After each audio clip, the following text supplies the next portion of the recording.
ఈ భూమి మీద ఏదైనా కానీ మనం ఒక పనిని ఖచ్చితంగా నెరవేర్చాలి అని నిబంధనతో కూడుకున్న మాటలు రెండు రకాలుగా ఉంటాయి. మళ్ళీ చెప్తాను, జాగ్రత్తగా వినాలి.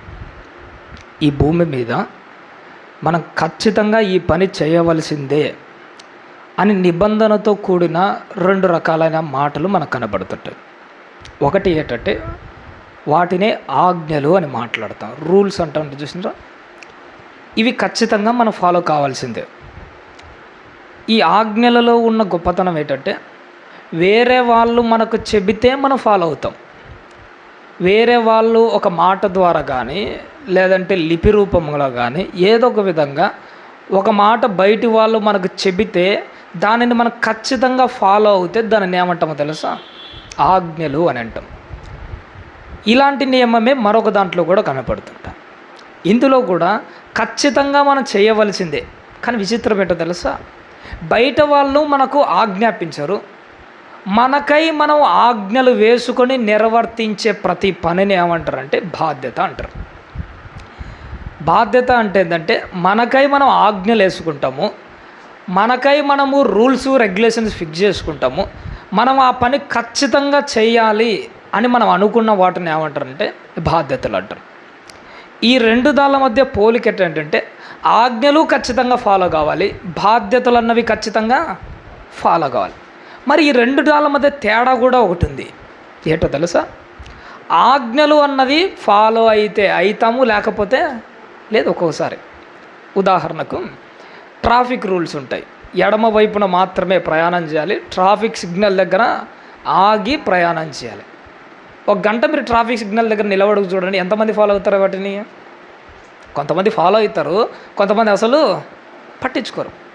ట్రాఫిక్ రూల్స్ అన్నవి ఆజ్ఞలు, వాటిని కొంతమంది ఫాలో అయితే అవుతారు, కొంతమంది ఫాలో కాకపోతే కారు. కానీ బాధ్యతలు మాత్రం ఖచ్చితంగా ఫాలో అవుతారు. బాధ్యత అంటే ఏంటో తెలుసా? ఒక కుటుంబానికి ఒక తండ్రి యజమానుడిగా ఉంటాడు. ఆ కుటుంబంలో చిన్న పసిపిల్లలు ఉంటారు, వాళ్ళ కడుపు నింపాలి.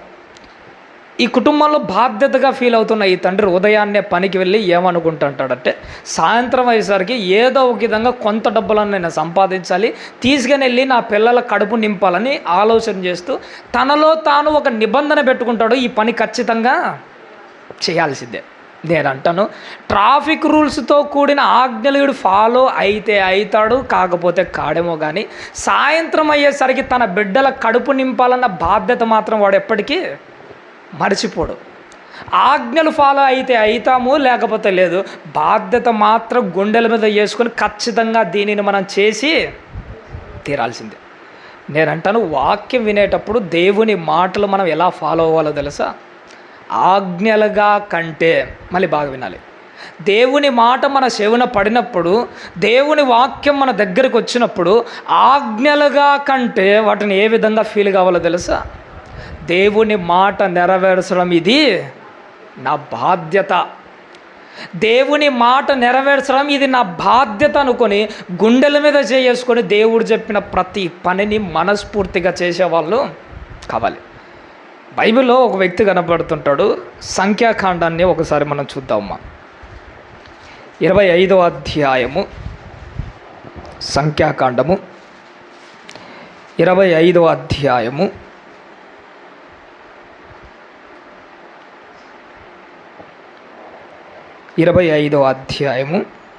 11వ వచనాన్ని ఒకసారి జ్ఞాపకం చేసుకుందాం. వారి మధ్యను నేను ఓర్వలేని దానిని తాను ఓర్వకపోవుట వలన ఇశ్రాయేలీయుల మీద నుండి నా కోపము మళ్లించెను. దేవుడు ఓర్వలేనిది ఒక వ్యక్తి ఓర్వలేకపోతున్నాడట. ఈ సందర్భం మీకు అందరికీ తెలిసినట్టుగా బ్రీఫ్గా 2 మాటలు చెప్తాను. సందర్భం ఏంటంటే ఐగుప్తు దేశం నుంచి సుమారుగా 6 లక్షల కాల్బలము ఐగుప్తు ప్రాంతం నుంచి కనాను ప్రాంతానికి బయలుదేరుతుంది. ఈ బయలుదేరే సందర్భంలో కొన్ని సంవత్సరాలు గడిచిన తర్వాత మధ్యలో బిలాము బాలాకు ఇద్దరు సందర్భం మనకు తారసపడుతుంది. ఆ టైంలో ఇశ్రాయేలును ఒక తప్పుడు దారులు నడిపించడానికి పండిన కుట్రలో ఇశ్రాయేలు ఏమైపోతారంటే పడిపోతారు. దేవునికి విరుద్ధంగా వీళ్ళు చేసిన పనికి మాలిన పెద్ద పని ఏంటో తెలుసా? మోయాబు స్త్రీలతో ఏం చేస్తుంటారట? వ్యభిచారం. దేవునికి నచ్చని ఒక భయంకరమైన దుష్ట దుర్మార్గమైన క్రియలను చేస్తాడు. ఒకడు ఇద్దడు కాదు, మూకమ్మడిగా కొంతమంది జనాంగాలందరూ కలుసుకొని వరుసపెట్టి వీళ్ళు చేస్తున్న ఘనకార్యం ఏంటట? వ్యభిచారం. వీళ్ళు చేసిన ఈ పనికి మాలిన పనికి దేవునికి వచ్చిన కోపానికి ఎంతమంది చచ్చిపోయారో తెలుసా? సుమారుగా 24,000 మంది చచ్చిపోయారు. ఇప్పుడు నేను ఒక మాట చెప్తాను, మీరు జాగ్రత్తగా వినాలి. వీళ్ళు చేసిన వ్యభిచారం అన్న పనికి మాలిన పనికి, దేవునికి అయిష్టమైన పని చేసినందుకు 24,000 మంది ఒక తెగులుతో చచ్చిపోతాడు. ఆ 24,000 కుటుంబాలలో ఏం జరుగుతుందో తెలుసా? 24,000 కుటుంబాలలో చచ్చిన వాళ్ళని తలుసుకొని ఏడుస్తూ కుమిలిపోతుంటారట వాళ్ళంతా.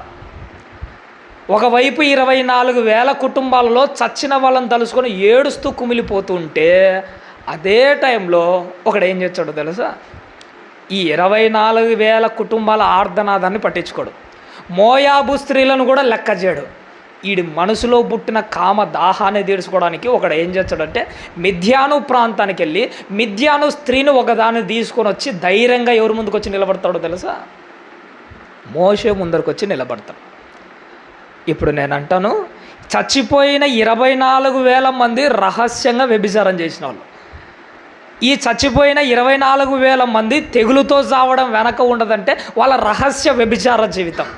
కానీ ఇప్పుడు నేను ఒక వ్యక్తి గురించి చెప్తున్నాను, చూసినాడా? ఈడు ఎట్టటోడంటే, నన్ను ఎదిరించేవాడు లేదని గుండె ధైర్యంతో కళ్ళు తలకెక్కిన వాడే ఏం చేస్తాడో తెలుసా? ఒక అమ్మాయిని తెచ్చుకొని, మిద్యాను స్త్రీని తెచ్చుకొని డైరెక్ట్ ఎవరి ముందుకు వచ్చి నిలబడతాడో తెలుసా? మోషే ముందర నిలబడి, నేను ఒక మిద్యాను స్త్రీని తెచ్చుకుంటాను, మీరు ఏం చేసుకుంటారో చేసుకోండి, మీ ఇష్టం. ఏం లెక్క కూడా చేయడవాడు మోషేను. విచిత్రం ఏంటో తెలుసా? మోషే ముందర మాత్రమే కాదు, ప్రత్యక్ష గుడారం ముందర నిలబడి కూడా ఇలాంటి పొగరుబోటు సూపులేయుడు చూచాడు. నిజంగా చెప్పమంటండి, ఈడు చేసిన సాహసోపేతమైన పాప కార్యాన్ని చూసి నివ్వెరపైన మోషే నోట్లోంచి ఒక మాట కూడా రాదు. మోషే ఏం మాట్లాడేవాడు కాదు. ఈడు చేసిన ఆ సాహసోపేతమైన పాపాన్ని బట్టి 6 లక్షల మంది జనాంగము కానీ, అందులో ఉన్న న్యాయాధిపతులు కానీ, ఏడుస్తున్న 24,000 కుటుంబాలు కానీ, మోషే కానీ నోరెత్తకుండా గప్షుప్ అంత ధైర్యంగా ఈడు తప్పు చేసింటాడు. లెక్క చేయకుండా ఈడు ఏం చేస్తుంటాడు తెలుసా? అదే మిద్యాను స్త్రీని తీసుకొని గుడారానికి వెళ్ళి వ్యభిచారం చేయడానికి లక్షణంగా పోతుంటాడు. ఈ విషయం ఆ శవున ఈ శవున పడి ఎవరి దగ్గరకు వచ్చి పడింటుందో తెలుసా? ఫినేహాసు అనే అదే ప్రత్యక్ష గుడారం లోపల ఒక ఆయన పని చేస్తూ ఉంటాడు.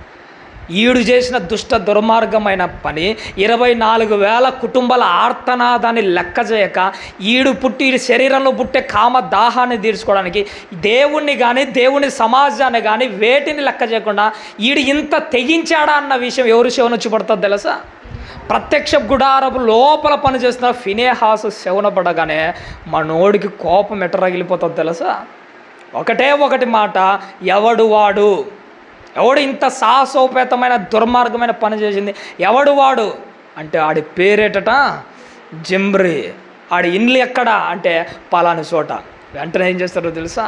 పక్కనే ఉన్న ఈట తీసుకొని ఎవరింటి దగ్గరికి పోతాడో తెలుసా? ఆ జిమ్రీ అనే వాడి గుడారం దగ్గరికి వెళ్తే అప్పటికాడ ఏం చేస్తుంటారు తెలుసా? పడక మీద పాన్పు మీద పనికి మానల పని చేస్తూనే ఉంటారు. ఆ పాన్పు మీద పడక సుఖంలో ఇద్దరు తనివి తీరా తృప్తి చెందుతున్న టైంలో మనోడు ఆ ఈట తీసుకుని ఏం చేస్తాడో తెలుసా? ఇద్దరిని పొడిస్తే ఆ ఈటట వాళ్ళ గుండెల లోతుల్లోకి దిగి ఒక్క క్షణంలో పాతాళంలో కళ్ళు తెరుస్తారు.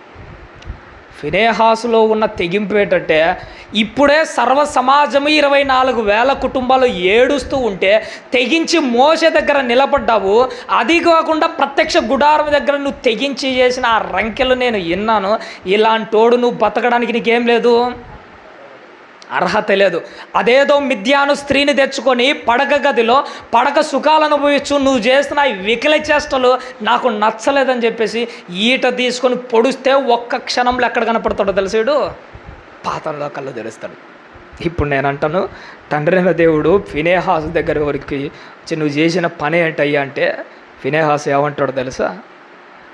తండ్రి, నేను చేసిన కార్యక్రమం ఏంటో నీకు తెలియదా? నువ్వు ఓర్వలేని ఏ కార్యక్రమం కూడా నేను ఓర్వలేను. వాడు చేసిన పనికి మాలిన పని నీకు తెలియదయ్యా.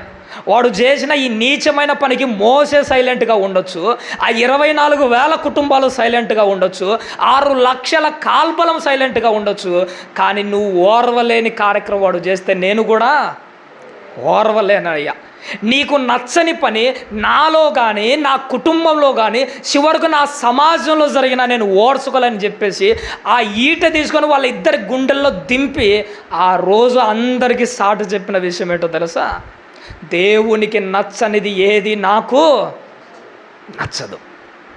ఆ రోజు ఫినెహాసును చూసి నేను అనుకున్నది ఏంటో తెలుసా?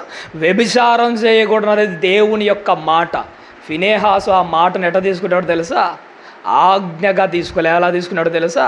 వ్యభిచారం జరగకూడదన్నది దేవుని మాట అయితే వ్యభిచారం జరగనివ్వకూడదు అన్నది నా బాధ్యత. నేను ఉంటున్న నా ప్రాంతంలో చివరకు నాలో కానీ నా కుటుంబంలో కానీ నా సమాజంలో కానీ దేవుడు చెప్పిన మాట దానికి విరుద్ధంగా ఏ కార్యక్రమం జరగకూడదన్నది అది నా బాధ్యత.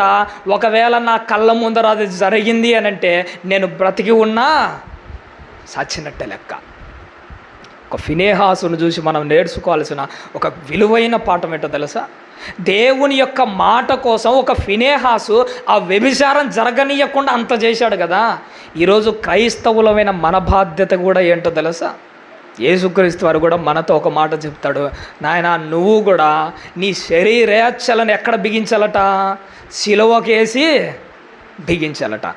ఆ రోజు వ్యభిచారం జరుగుతూ ఉంటే ఈటెతో వాళ్ళిద్దరి ప్రాణాలు పొడిచి వాళ్ళిద్దరిని కదలనీయకుండా చేసి చంపేసి ఒక్క క్షణంలో వాళ్ళ పాతాళంలో కళ్ళు తెరుచుకునే విధంగా చేసిన ఆ ఫినెహాసు మనతో చెబుతున్న మాట ఏంటో తెలుసా? మనం కూడా మన శరీరంలో పుట్టే భోగేచ్ఛలను ఈటెలతో కాదట, దేనితో సిలువేయాలట? వాక్యం అనే సుత్తె తీసుకొని మన శరీరంలో పుట్టే ఈ కోరికలు సిలువకు బిగించి ఎలా కొట్టాలో తెలుసా? ఒక్కొక్క సుత్తె తీసుకొని మన శరీరేచ్ఛలను కొడతా ఉంటే ఆ నొప్పితో నువ్వు బాధపడుతున్నా కానీ ఈ శరీరేచ్ఛలను సిలువకు బిగించిన తర్వాత ఈ శరీరేచ్ఛలు నువ్వు నేనేం చేయాలట? కదలకుండా బిగించేయాలి. కదలకుండా వాక్యం అనే సుత్తె తీసుకొని శరీరేచ్ఛలు సిలువకు కొడతా ఉంటే ఈ లోపల ఉన్న శరీరేచ్ఛలు కదలకుండా బిగించి కొట్టేయాలి.